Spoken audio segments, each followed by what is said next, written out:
आदम अलैहिस्सलाम की वफात के लगभग 1000 साल बाद अल्लाह ने दुनिया की हिदायत के लिए अपने एक बरगीज़दा नबी नूह अलैहिस्सलाम को भेजा। आदम अलैहिस्सलाम के बाद शुरू की नस्लें बहुत नेक थीं, सच्ची, पाक दिल और अल्लाह की फरमानबरदार। लेकिन वक्त गुजरने के साथ साथ शैतान ने इंसानों को बेवकूफ बनाना शुरू कर दिया। शैतान ने लोगों के दिलों में ये बात डालना शुरू की कि कुछ नेक बुजुर्गों को याद रखने के लिए उनके बुत बना लो, बस यादगार के तौर पर। शुरुआत में किसी ने उनकी पूजा नहीं की, बस उनकी याद में बुत बनाए गए। लेकिन कुछ नस्लें बीतते ही लोग उन बुतों को पूजने लगे। कुफ्र और शिर्क आम हो गया और एक अल्लाह की इबादत ऑलमोस्ट खत्म हो गई। ऐसे अंधेरे दौर में अल्लाह ने नूह अलैहिस्सलाम को भेजा। सूरह नूह में अल्लाह फरमाता है कि हमने नूह को उनकी कौम की तरफ भेजा और कहा, अपनी कौम को डराओ इससे पहले कि उन पर दर्दनाक अजाब आ जाए। नूह अलैहिस्सलाम ने अपनी कौम से कहा,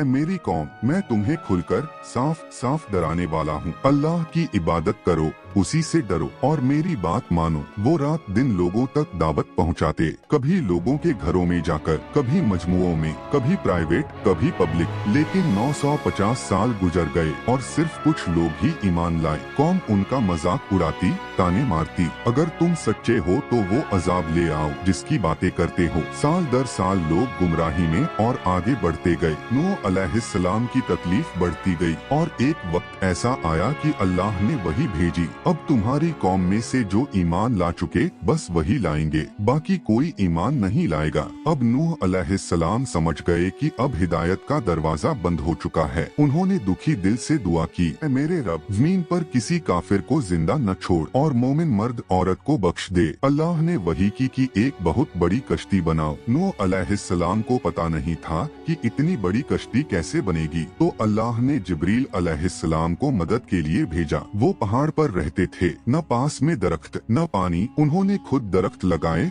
उन्हें बढ़ते देखा और फिर काट कर कश्ती बनानी शुरू कर दी। लोग देखते तो हंसते, मजाक उड़ाते, ये कौन सा पागल इंसान है जो पहाड़ पर कश्ती बना रहा है। लेकिन नूह अलैहिस्सलाम अल्लाह के भरोसे पर चलते रहे। सालों की मेहनत के बाद एक बहुत बड़ी कश्ती तैयार हुई। कहा जाता है कि उसे बनाने में 100 साल लगे। 3 मंजिलें, ऊपर से पूरी तरह बंद, बारिश और तूफान से महफूज, लंबाई लगभग 1 किलोमीटर, ऊंचाई 30 हाथ। अल्लाह ने हुक्म दिया, मोमिनों को, अपने घर वालों को और हर जानवर का एक एक जोड़ा कश्ती में बिठा लो। बस फिर अल्लाह ने आसमान और जमीन के खजाने खोल दिए। तेज बारिश, उबलता हुआ पानी, नदियाँ, झीलें, समंदर सब भर गए। पानी पहाड़ों से भी ऊपर पहुंच गया। हर चीज, इंसान, जानवर सब डूब गए। सिर्फ नूह अलैहिस्सलाम की कश्ती बची रही। नूह अलैहिस्सलाम का अपना बेटा भी कश्ती में नहीं आया। उन्होंने पुकारा, मेरे बेटे आ जाओ,